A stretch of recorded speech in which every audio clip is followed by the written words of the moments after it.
wehlukile. Awulawulinganiswa nalutho wehlukile. Baba wasikhipha okwethu sifaka kokwakho.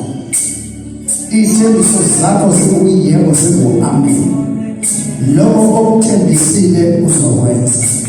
I believe namhlanje ebusuku bakhona abantwana bakho ozobavulela iminyango, ngoba wena ukusiza umuntu uza kumuntu. Veza ukwehluka kwakho namhlanje, ubonakalise isandla sakho phakathi kwabantwana bakho.